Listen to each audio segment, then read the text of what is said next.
So I was like, oh, I know how to do this. And then there was something kind of fun about, being a couple gals at a poker table, yucking it up with the guys and scooping the pot. You feel a little bit like, wow, I'm smarter than you thought I would. Like you thought I would be. But I was always very curious. And I even did a little one-on-one Bible study with a Jehovah's Witness who came knocking on my door and did some faith exploration there. Geez, when I was active in a relationship with God, I was making better decisions. I was a better mother. I was calmer. And I was able to handle the bumps that came in my life. We can change the world. Let's go. We can do it. Matter of fact, we will. Yes, this world bleeding in my God can heal. Yes, every time when I'm out in the field, the heartbeat from the people saying, "Want some real?" Man, we can change the world. Got to do it for the boys and girls. The future. God has a sentence for your life. He sends you out to spread light. So we can change the world. Yes, we can change the world. We can change the world. Yeah. We can change the world. That's right. We can change the world. We can change the world. Yes, we can change the world. Hey, we can change the world. Let's go. Hey everybody, welcome to another episode of Tell Me Your Story right here on Testimony House, where we tell the story inside of God's people out in the world. My name is John Simmons. I want to thank you for joining us on another program where we're going to share the story of Terra Carbert, who has been, had an in and out relationship with Jesus and gambling, and she's going to be able to share what God has done in her life and share what the truth of what God has done in her life with you guys today on the show. And I'm so excited to invite her onto the program. Terra, how are you doing? I'm doing good. How are you doing today, John? Thanks so much for having me. I am so excited. I was a pleasure to be a guest on your Ambitious Addicts podcast, and we'll put the link in the description for everybody who wants to follow you on that podcast after this show, of course. But I'm so thankful you've joined us here on Tell Me Your Story to tell us a little bit about what God has done in your life. So we like to just jump right in and sort of talk to us about sort of your introduction into faith and religion through Jesus. My introduction to faith started at a young age, going to church with family. I was involved in Bible study and confirmation classes and was raised in a Lutheran home. My mom was actually raised Catholic, my stepfather Lutheran, and we attended a Lutheran church, but I was surrounded by the Christian faith throughout much of my upbringing. We didn't talk a lot about our faith in our family, though. It was more like church was something we did. Yeah. So that was my early relationship. But I was always one of those, and still am, a very how, why, how does this work this way? Why is it this way? So I was always kind of challenging this idea of God, of Jesus, of the Bible. So I did a bit of study of religions across the world too, and had my own little faith exploration journey, on again, off again relationship. It was like I got confirmed and was like, okay, that's done. We don't have to go to church every Wednesday and Sunday anymore. Yeah, that's interesting. A lot of people will sort of take what their parents teach them, but then at some point in life they start to question, is that really what's right? It sounds like that's what happened with you. So on that journey to sort of explore, what did you find out, or what did you start believing at that point? Yeah, and I would say as a young child, I had a really strong faith. I mean, I was active in my youth group, and I grew to truly have a strong belief in God. My grandpa, it's funny to think about the story now. My grandpa passed away when I was, how old would I have been? 15. And interestingly enough, I think at that point I kind of started to get a little angry at God, and you can see some textbook stuff where like most people will be like, oh, that's a sign of a troubled teen, and that my family had their own troubles at the same time. So I can see kind of the decline in my relationship with my faith in that window of my life. And then my curiosity really kind of kicked in, I would say, in my late teens, early 20s, but I didn't have a active relationship with God at that time. But I was always very curious, and I I even did a little one-on-one Bible study with a Jehovah's Witness who came knocking on my door, and did some faith exploration there, learning more about how they practice Christianity. Mm. Um, I studied, I took college courses that were related to Western religions and learning more about the Muslim faith and Judaism. And my son's father is of the Jewish faith. So I was out, just kind of always asking questions about, like, why do you believe what you believe? Why do you believe it's that way? What's shared, and looking for intersections in faith, and just really curious about faith. I'm not even sure if I answered that question directly. No, or- I think it's so interesting that sort of the experience that you've gone on, because so many people aren't that curious about faith. Either they make a decision maybe early on in life, or maybe they live their own life and find Jesus later on. But I don't talk to a ton of people who have sort of like, I sort of looked in there and there and there and opened that door and did those sorts of things. And so for you, you had said sort of in your teens and in your 20s, you're asking these questions, and I know that that's sort of around the time you started gambling for the first time. So tell us a little bit about how gambling presented itself in your life. Yeah. Well, okay. So I think I can look at, like, my relationship with that grandfather who died when I was 15, and say that relationship, when I look at all the relationships in my life, probably really represented some unconditional love and, like, the experience of a loving father. And I think I got really angry. I know I got really angry that he was no longer there, and then I no longer had that person who was just, like, proud of me for everything that I ever did. Now, he also was not a perfect human being, but him leaving my life, I think it was left kind of searching for belonging and searching for acceptance, and I was searching for a lot of things that I believe that relationship gave me. And so I started to go down this path of hanging out with people who use drugs and alcohol, and kind of getting away from my studies, away from my youth group. And I made some decisions, to be less engaged in an active relationship with my faith. And then around the time that I was pregnant with my son, so I was in college, and I got pregnant when I was 21. And I did a lot of reflection and spent a lot of time with my Bible when I found out that I was pregnant. And I think that, that deepening of my desire to have a relationship with God really came, at these moments where life got difficult, or Yeah. where I felt like I needed help and guidance. And so, that was stressful. I was a single, my son's dad and I didn't have, like, a perfect relationship, and it was a stressful relationship, and we ended up not staying together, and I worked full time, went to school full time, and was mom full time for a period. And gambling at that point in my life was kind of a thing I did every now and then on the weekends with a friend, and, like, would just go play and blow off steam, right? And then my mom got sick.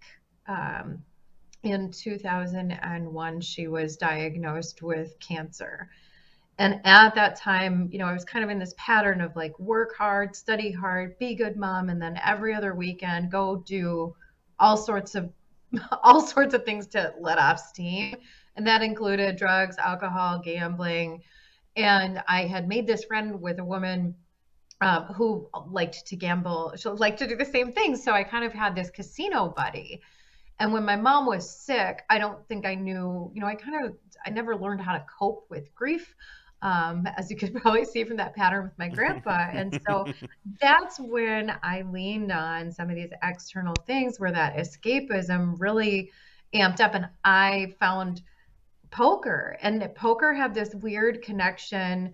I already knew about poker. I already knew how to play blackjack. That's actually stuff my grandpa taught me. I was like his little sidekick at the VFW when he would play poker or bucket point cribbage with his war buddies. So I was like, oh, I know how to do this. And then there was something kind of fun about, being a couple gals at a poker table, yucking it up with the guys and scooping the pot. You feel a little bit like, wow, I'm smarter than you thought I would, like you thought I would be. And I studied the gameplay, and poker became like a poker and just being around the casino and the vibe and staying up late at night, it like became this thing that I did every other weekend with my friend. And all this time my mom is sick and I'm in college full time, momming full time and working full time. So I think I really began to develop this pattern of seeing gambling and partying as an escape, um, because I was holding it together, or so I thought. Um, in in the rest of my life. So like every other weekend, I was just gonna cut loose and let Yeah. off steam, and then all the other pressures of the world won't feel as hard as they are. Sure. Poker.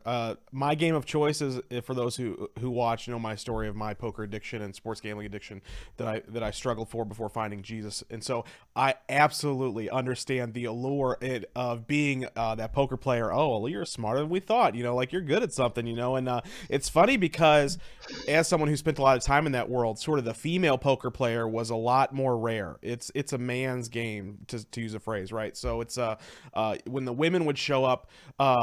We would sometimes sort of hold them on high regard, because they sort of stepped into our world and sort of jumped in. And so for you, I imagine that helped in the escapism, sort of being in, and you can maybe talk to about it, like how you felt, maybe not just as a woman, but in that world, that it was being able to create something for you that you were not getting, because if you turned around there, you were facing grief and other things in your life.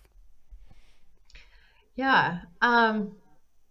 I mean, I think it was this social aspect of like just random, table talk and interaction with strangers, and not everything was light, and except for when I had a bad beat or something. But Right. it was kind of just this fun, in my head at the time, this fun thing to look forward to, and poker poker was not a game where I was chasing losses. I did that with blackjack and I did that with slots and I did that with even pull tabs. But poker was pretty social, but my betting escalated and I was spending more, right? Hmm.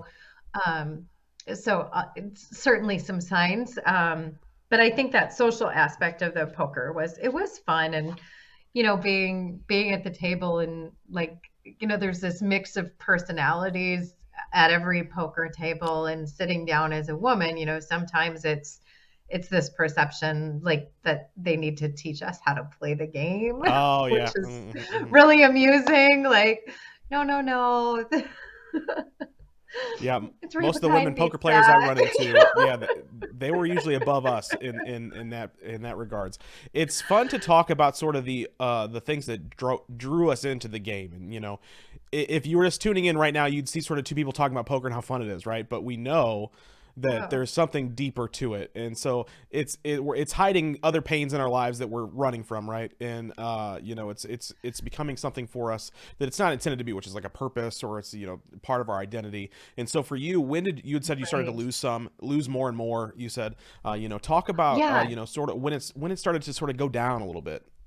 And not just money, but time Yeah. also. Like, oh, we're gonna go and we're gonna play this like, whatever, $25 buy-in tourney or something, right? Like really um not monetarily consuming, but it was Sunday morning at Hmm. 7 a.m.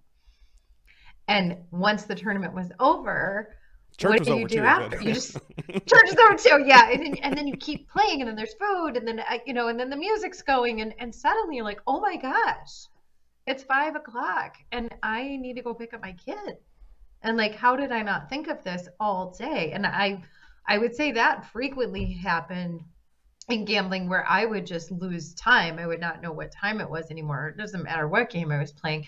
The other thing is the culture of all of the people that we were around, right? Then it became like we're frequently around people who are using drugs, frequently around people who are drinking, and I was partaking in some of those activities too, and kind of this, I don't know, cognitive dissonance, right? Like I'm studying and I'm a great employee and I'm getting promoted and I'm a good mom, and then over here I have all this stuff that at the end of the week, and I'm like, man, I didn't, I didn't do what I wanted to do around the house. I didn't work on my goals. My homework could have, you know, a weekend without a child, so you can get a lot of homework done Yeah. for your studies. So there's a lot I was neglecting. And interestingly, in this window, because I've had a relationship with gambling that's, you know, kind of back and forth on and off.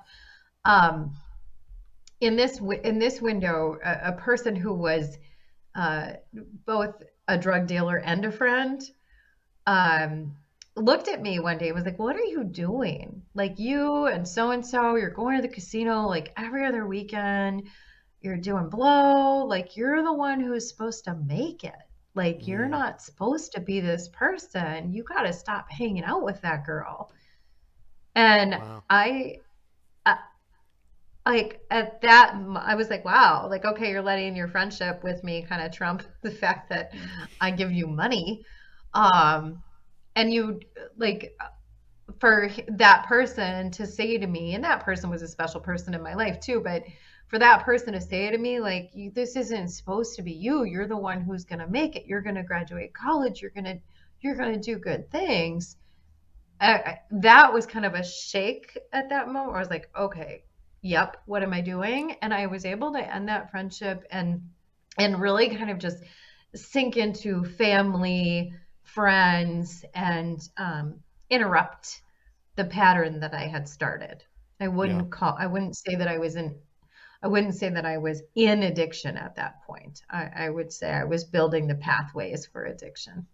Interesting. So you have sort of a little wake up call, but I love how you sort of describe, and I find this a lot with other gambling addicts that I've come across, is that they're able to compartmentalize their life. And you said you're your mom, you're a student one day, you're a gambler another day. Like, you know, I don't know if we see this across the board in all addictions, but gambling specifically, it seems easier to hide sort of what you're going through, other than some of these other ones that I've seen people dealing with. And so for you, was Jesus around in this area of time for you, or were you seeking faith, or was it just sort of on the back burner at this point for you? Like on the back burner. I mean, probably CEO type of Christian, Yeah. Christmas, Easter only. Yeah. Yeah. You know, I'd pray, but I wouldn't say I had an active relationship with God. And mind you, like my mom is sick, dying. She dies. Here I am angry at God again. Like you don't care about me. If Oh, you cared interesting. about me, this wouldn't have happened. So, you So know, I kind what of changes that? disconnected from that relationship. And then this woman knocks on my door, like, I don't know, year, 2 years after my mom passes. And I guess I can't remember the exact year that that happens, but she's a Jehovah's Witness. And, you know, she's bringing me her pamphlet. I forget what that's called. Oh, the Everyone's like, doors or something, right? It's no, the I seven know it seven if I heard something. that. Yeah. Anyway, it doesn't matter. And there was an article, The there was an article watchtower. in there about the Watchtower. That's totally Yeah. it. Yep. About, you know, kind of like why God allows pain on earth. And I don't know, like it just struck a chord, right? And I started talking to her and she was fun and friendly and whatever. And so I don't know, we probably did Bible study together. So I really wanted to sink into biblical study at that point. I was like, okay, fine. Like what's in here? What does it say? And why are you calling yourself a Christian? Like I didn't understand that because I had a bias about Jehovah's Witnesses. I didn't know that they considered themselves to be Christian. So totally separate. So I got kind of fascinated back to that Yeah. curiosity about faith. I was like, wait a minute, like you're saying you're Christian, but you're not. You're like, I thought Hmm. you weren't. So what do you mean? And so Right. I Sure. Yeah. began to learn how they practice Christianity and some of the differences between the Lutheran faith that I was brought up in. And yeah, and she was just a wonderful, kind, and loving human being. And yeah, I don't even remember how that ended, but I kind of entered my faith relationship again and started teaching my son about God. And, you know, we had open conversations about this is how mommy was raised. This is what this says. There's two different Bibles that here. And faith is something that is the interpretation, you know, humans are interpreting this information and coming to choose what they believe. Yeah. And so for you, what did that look like? Where did you land as far as your relationship with Jesus and what he means to you? Yeah, that grew, and I also began going a couple years later to a church on a regular basis, and I had this moment in the pew. If you've had this kind of God shot moment while you're listening to a sermon, you'll know exactly what I'm talking about. But the speaker did uh, a sermon on our pursuit of knowledge. Now you've heard my story, right? Yeah. Like, I wanted to know this, I wanted to know that, I wanted to analyze everything, whether that would be about creation or whether or not the Trinity is a real thing. And I it was like he was speaking to me and gave me the option to, like, well, you choose the tree of knowledge or you can choose the tree of life. And it was one of those like deadlock moments and where you just get the chills and you're like, oh, you're talking to me. Yeah. Like, this message is for me. I cannot deny that that's exactly who I am. And so he challenged us that day. So that was kind of a moment I was like, okay, like, all right, I'm choosing life. And Yeah. he challenged us that day with some specific instruction around how to pray. Mm. And mini tests, if you will. And I did. And I got some undeniable prayer was answered evidence that I was like, okay, now I don't even have a grain of doubt. My doubt really came in whether or not God was capable of accepting me and loving me and how, how I Plus maybe some of the needed to blame that change. you had for, people in your past passing away as well, right? Because I Yeah, had and then some of it that in my happened life. Yeah. again. Yeah. Yeah, I reconnected with God, and then I had this another storm of grief and death, and I entered addiction again, and that's when it really got out of control. Interesting. So it got worse than before. What's worse look like for you? Oh gosh, losing everything I spent my whole life building from a financial perspective, and that Mm-hmm. was really gambling. Like, I did not go. I'd always kind of socially drink, but I didn't go back to alcohol, drugs at all. In that window, it was truly gambling and gambling alone and gambling uncontrollably and not being able to stop it, making promises to myself that I would. The only prayers I was making were the God, let me win, or let me win my money back, or I did let some me of pay those my too. debt. Like, oh my gosh, like, those were the prayers I was, God, fix my problems. Like, those were the kinds of prayers I was making. And I kind of had come to this belief that, like, because I already mentioned grandpa died, mom died, and then 10 years later, grandma dies, my dad dies, like within a year of one another. And my dad didn't just die, we found him dead. And so I think there was probably some PTSD there. And I just started to have this belief that, like, I was meant to suffer. Mm, mm, mm.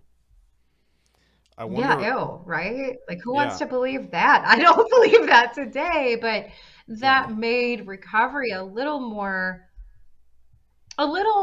complicated for me when it came to reestablishing and reconnecting with the God of my understanding, which I'm comfortable saying today that's God, and I have a belief in Jesus and that Jesus died for my sins. But getting to that point where I believed that I was worthy of that restoration, I was leaning on all this evidence that, like, I was actually meant to suffer and be punished.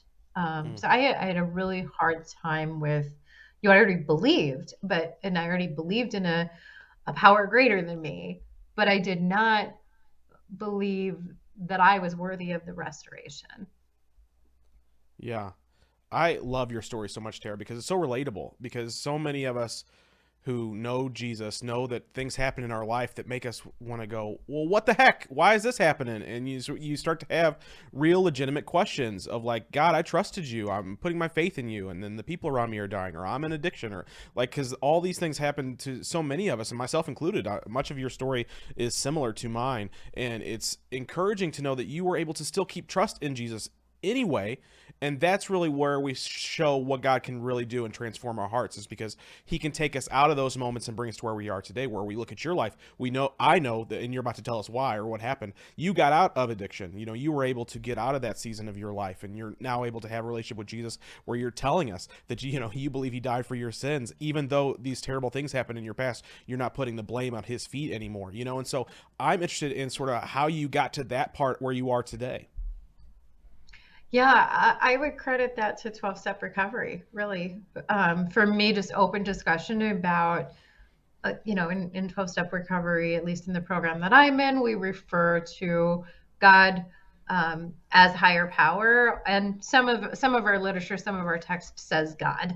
But I began then an active practice of having a relationship with God and praying and meditating, and hearing the guidance of other people. I've not re-entered a church, and I'm okay with that. I'm okay with the relationship that I have with God today.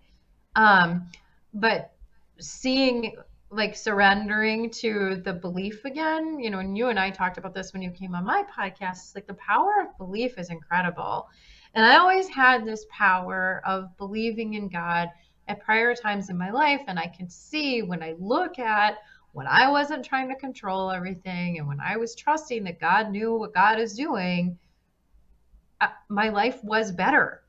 I was not self-destructing. I feel like, yeah, maybe there were some bumpy things going on, but I could look back at these patterns in my life and see, geez, when I was active in a relationship with God, I was making better decisions. I was a better mother. I was calmer. And I was able to handle the bumps that came in my life a little bit easier. And it was when I rejected my relationship with God that I actually ended up in negative patterns. And so in working that program of recovery, like, came to believe that a power greater than myself could restore me to a new way of thinking and living. Like, I already believed that God was capable of that. So Mm-hmm. I had to believe that God would do that for me, and, like, wanted to do that for me too, and that I deserved that despite the mistakes that I made. So a little bit more time looking at, you know, all the history of people being restored, the sinners being Yeah. forgiven of their sins, and, like, look, Jesus loved everybody. Look, that sinner, that sinner, that sinner, that sinner, and as much as they were getting admonished by their own church leaders, Jesus was there to be an example of what love looked like. And so, how can I be willing to receive that love? And I would say one of the other things that I had to do was begin to practice that love for Mm. myself. Yeah. I feel that, like, when I found Jesus at this point in my life where I was in 10 years of addiction and depressed and suicidal, it was like when I found that he died for me, it was so easy for me to just sort of see why he did that and, ask for forgiveness and sort of accept that. But you have sort of this opposite emotion with it where, like, you feel like he can't take you on, like like that's so interesting. And because I've heard many testimonies like this, but you were able to walk through that still. And I love how you sort of described it for our audience and how you were able to sort of, like, see the story of the sinners and how those stories touched your heart. One of the things that I noticed about what you're talking about is that your prayer life changed, especially when you entered GA. And so before, you were sort of praying for God to help you with your addiction or help you to win the bet. But so how did your prayer life change? I mean, it started with just repeating the Serenity Prayer every single time I Yeah. had a dang urge, right? Yeah, sure. I've been there. Okay, like, great. And then, and I love it. There's a woman in my program who, she put it so wonderfully when we were talking about this relationship. And, like, I sought through prayer and meditation to improve my conscious contact with God as I understand Him, is a step in our program. And that, for she said prayer is me talking to God, and meditation is me taking time to listen. Mm. And I think for a long time I wasn't taking the time to listen. And so when I began to pray, I began to ask God, like, what do you, like, okay, what do you want from me? Like, I know you don't want me. I know you don't want me suffering. Like, I have, I can see all the times when I had a relationship with you that I wasn't really suffering. And so I know you don't want that for me. What do you want from me? And when you ask that question and then you begin to pay attention to the things and the people that come and the opportunities that come into your life, and even those little desires that start to stir up within you, and begin to walk in faith that, okay, this is scary, but, like, okay, is that what you want from me? And you start to do it, I just continued to get this reinforcement, like, yes, that's what I want you to be doing. Keep doing it. And more people would come into my life to reinforce that. So Yeah, I my like. faith just continues to grow and grow. And, the little mustard seed that was planted when I was, 4. Yeah, it really does. That's a really great sort of short, pithy way of looking at it. Like, your faith has grown from faith to faith, from glory to glory, the Bible describes. And so that's sort of what happened in your life in a way that's unconventional, I feel like. Because there's, oftentimes when I talk to people, there's sort of that moment, and then it's up from there. But you sort of had like a stairway you climbed a little bit, in terms of your Yeah, relationship with Jesus. that's like shoots and ladders. Yeah, shoots and ladders is a much better way to describe it. So I appreciate that very much. But what I love about your story is that you have oftentimes in the last, 30 minutes described how someone came into your life and sort of talked to you and helped you and gave you some piece of information or, advice that you really kept in your heart. And so now you're doing this with Ambitious Addicts, right? So you've got this website. We'll put it on the screen for everybody to look at. So you've got this website and you've got this sort of ministry, essentially, even though you may not call it that, where you are pouring into people who are dealing with their own addictions and things like this. So talk to us how you get to a place where you're able to help others. Yeah. My professional life, a lot of that was dedicated to helping others. And a lot of that was being done in organizations that were really big and very profit centered. And inside my heart, I really am a person who, I believe more in, supporting your small local business owner and Mm-hmm. keeping, taking care of your community. And I wasn't really doing that. And I started to really question my relationship with my work. And I ultimately, I hired a coach, but I ultimately decided to resign, and I entered into my first business, which it was actually I failed in my first business, and as a result of that, I actually was introduced to coaching, and I kind of look now at my recovery as this like 3-legged stool of support that I need for different aspects of my life. So I had all these big goals, wanted to start a business. I mean, you've done this yourself, like, okay, I'm stepping out. Like, I don't feel like I'm where I'm supposed to be. I feel like I'm challenged to do something else and go live out my values. And then, sometimes that changes as you walk that path. But I knew that it was no longer right for me to be in a large corporate setting and focused on someone else's agenda. I'd always had this desire within myself to be an entrepreneur anyhow. So first business kind of sort of fails, doesn't fail, but kind of sort of fails. And I end up deciding to hire a coach to help with some of the things that I was having a difficult time getting done. And meanwhile, in my recovery circle, there were several people kind of chattering, if you will, about this being impulsive and that maybe I shouldn't, and that this was kind of like gambling and I could trigger myself if I failed. And so I didn't really have support of someone saying, hey, woman in recovery, big goal, go for it. I believe in you. It was more like, oh, be careful, you Yeah. could relapse. Yeah. Be careful. And so when I found coaching, I was like, oh my gosh, like everybody in recovery who has a big goal needs coaching, because therapy helped me unpack the past.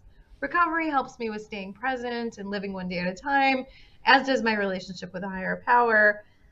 And coaching helps me kind of move forward on the goals that I believe I'm truly called to do.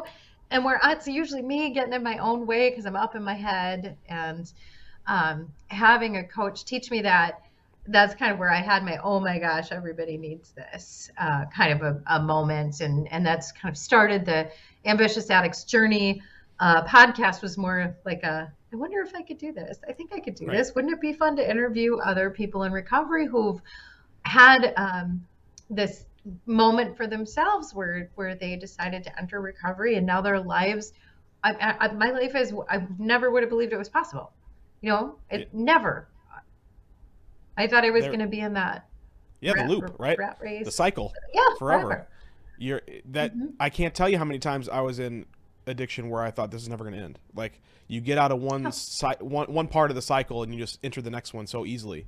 and you're like, but you get to the top and you're like, maybe I can get better, and then nope, a day later, a week later, a month later, whenever it is, you're right back in that sucker. But for those of us who have found out of it, and you said you did it through the GA system, and mine was really a deliverance of sorts, if you want to use a term. And so there's all different ways to get out of addiction. But what I love for you is that you took a second to say, okay, where am I in my life? Just like we share on our ministry that God has a sentence, God has a plan for everyone's life, right? And so you went out searching for that, regardless of how you called it, right? So for when people who are stepping out of whether it's addiction or just finding faith for the first time, this term that you use where people thought you were gambling because you were trying to find purpose in your life is so interesting, and it's such a way that it's never dawned on me, in all the steps of faith that I took, like quitting my job or getting married to someone who everybody was like, I don't know, John, what are you doing? Like those steps of faith in the moments, those were sort of gambling activities, but not in a way that was ever in my head. I was like, no, I'm full of faith. This is going to work. This is going to be right. This is perfect, as opposed to all the things that we do on our own. So interesting. Tell me, why someone should be encouraged to try and do something like what you did to start this thing, even though sort of people were like, what are you doing? Be careful. Yeah. So I think in part of my recovery, there was a lot of self-reflection, a lot of asking, like, what was I escaping? What was I trying to get away from? What emotions was I trying to mute? Like, what's wrong? Really, Right. what's wrong? And coaching actually helped me with some of that self-inquiry as much as recovery did. And as I was doing that, I began to look really objectively instead of judgmentally at myself, my thoughts, and going, oh, like, well, here's why. Like, I believe in small business, and I believe in supporting, giving back and in community, and I'm working in an organization that believes in making a lot of money. Right. And I believe that money is great and money is a wonderful tool, but money for the sake of money for more money and low paid wages and yes, good benefits, but squeezing out every bit of a worker, it just doesn't align with how I think people, what the value I think people bring as humans to the world is not just to be productive. That's one of my beliefs. So anyhow, looking at like what was off for me, why was I wanting to escape reality? What was like chipping away at each of those things and beginning to choose to say, okay, what should I be doing instead? And that meditation side of really listening and opening up to ideas that I could move through the discomfort and believe that it's possible to pursue things outside of how normal people live. And if you're at this point in your life where you're discontented with your work, or you're discontented with your friendships, or you're just like, instead of trying to talk yourself into accepting those things without question, begin to challenge yourself to understand, like, why am I discontented? What's going on here for me? And sometimes there's an opportunity to change our attitude and change our thoughts within ourselves. And sometimes there's an opportunity to really deeply listen to what do we truly believe we're supposed to be doing? And when I ask that question, what am I really supposed to be doing here? And I just sit back and I don't try to force an answer, and I don't try to make the decision mine. Suddenly the messages come in. It's like, oh, that's one possibility. That's one possibility. And try to move out of this, me being fixated on wanting things to go my way, but really opening up to all the ways that life could go. So, I don't know. I think the encouragement I would give somebody is that, like, if you quiet your chatter and you just listen to yourself instead of your complaining, and you listen to, like, what's the desire there. I don't think that those desires come from nowhere. My one reason that I can say that is because I've had a lot of ideas that I never acted on. Seeds that were planted in me, gifts of ideas that were given to me. I'm a person who gets ideas, lucky me, and I didn't act on them. And then they showed up anyway. So someone else then got the idea seed and they chose to act on it. So I kind of have this belief if something's meant to be in the world, it's going to be in the world. And if you're one of the people who are graced with the idea, that it's kind of our responsibility to act on them. Yeah. My last question for you today, Terra, is I haven't had people have heard my gambling story over and over and over again, right? I haven't had a ton of people share their experience with gambling, but you being so ingrained in the 12-step program, and you've talked about it a lot today, I would, and if for someone like me, I've talked to a lot of people who are either in active addiction or have come through recovery, and so many times I talk to people who have gone through either 12 steps or their own form of addiction recovery, and Jesus is not at the center of it. Now, you have mentioned that God and Jesus are the center of your life, but maybe not necessarily your recovery. So why would you encourage someone to seek Jesus as part of their recovery, considering we run into so many people who try to do it without it? Do you feel that he's helpful in that area? Well, I by default believe that already. Yeah. So Yeah. yes. I mean, kind of like you and I think talked about this too, is this power of belief. Like if you're this is one of the greatest lessons that I've had in my last 5 years. I haven't placed a bet since July of 2016. And that I was fixated on my way of thinking and my way of living and my way of trying to quit gambling. Yeah. And when I began to open up my mind and my heart to the idea that possibly, maybe there was some other way for me to end this relationship with gambling and began to, stop beating myself up about the life that I was living and start loving the life that I lived, I was willing to try anything. And so if you've tried treatment and you've tried 12-step and you've tried trying to white knuckle it or journal and you haven't tried a relationship with Jesus, it's one more thing to try. Like, what is the harm in actually giving it a good try? And what does that look like? It might look like going to church and listening to some sermons. It might look like going to Celebrate Recovery, which is a faith-based recovery organization. It might look like having a one-on-one with a pastor and doing a 5th step with them if you are a person in 12-step recovery. There's so many ways you can begin to explore having a relationship with Jesus. And it could be as simple as getting down on your knees and saying a prayer and ending it with, "In Jesus' name I pray," and seeing what happens. That is great advice. That's what I would say. Yeah. I'm ready to send people to Coach Terra because listen to what she's saying about there's something there. So I appreciate you coming on to share your testimony today. It's been such a pleasure to talk to you. Yeah, thanks so much for having me, John. I appreciate you having me on.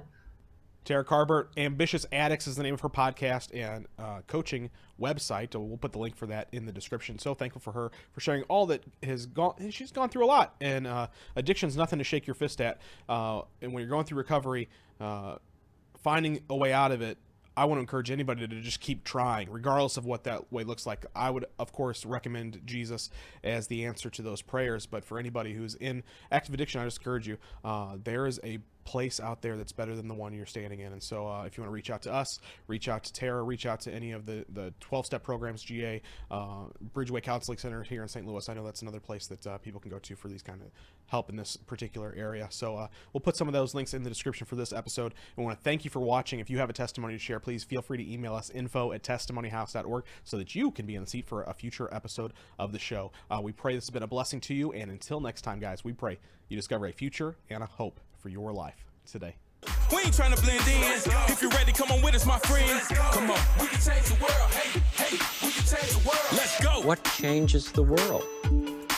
The only thing that ever really changes the world is when somebody gets the idea that love can abound and can be shared.